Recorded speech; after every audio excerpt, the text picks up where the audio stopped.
Welcome to the Quick Start for Cloud Storage, Google Cloud's object store for unstructured data such as images, videos, and documents.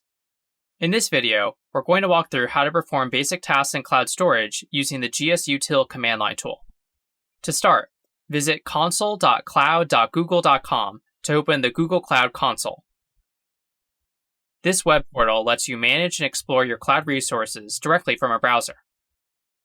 To get started with cloud storage, you need a Google Cloud project. You can use an existing project or set up a new one. Next, activate Cloud Shell by clicking its icon to the right of the search bar. Cloud Shell is an online development environment that comes preloaded with helpful tools for interacting with your cloud resources. Once it launches, click the Maximize button to increase the size of the Cloud Shell terminal. Now you'll run some commands using the gsutil command line tool, which allows you to interact with your cloud storage resources from command line. gsutil stands for Google Storage Utility. Now create a cloud storage bucket. Buckets are the basic containers that hold your data in cloud storage. To create a bucket, run the gsutil mb command and provide a globally unique name for your bucket. This demo uses a bucket named storage-quickstart-777, but you must choose your own bucket name. Next, upload an object into your bucket. First, run the wget command to download a kitten.png image to the Cloud Shell environment. Then, run the gsutil cp command to copy the image from your local Cloud Shell environment to your cloud storage bucket.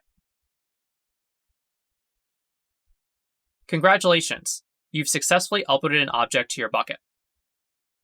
Now download the object from cloud storage back to your local Cloud Shell environment using the gsutil cp command again. You'll download the object as a file called kitten2.png. If you run ls, you can see that it was downloaded successfully. Within cloud storage buckets, you can create folders to organize your objects. With gsutil cp, you can upload an object to a specific folder in a cloud storage bucket. This command creates a folder called folder1 within your bucket and uploads the kitten image there. You can also list the contents of a bucket or folder using the gsutil ls command. Here you can list the contents at the top level of your bucket. The two items listed are kitten.png and folder1. You can also list details for an individual object using gsutil ls with the -l flag. Here, you can list details about kitten.png, such as its size and date of creation. Now let's explore how to manage cloud storage permissions. Run the gsutil iam.ch command, which allows you to change permissions for a given cloud storage bucket.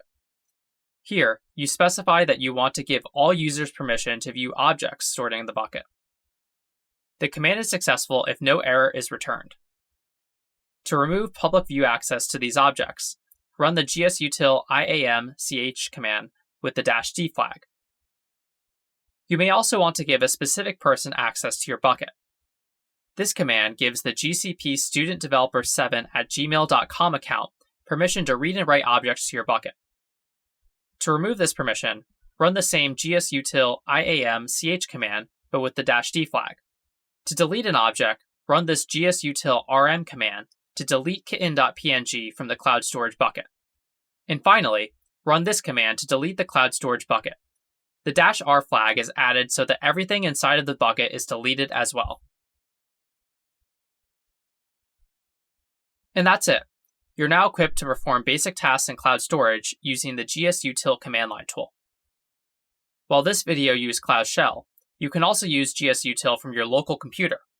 Check out the gsutil Getting Started guide, linked in the description below, to learn how to install gsutil on your local computer.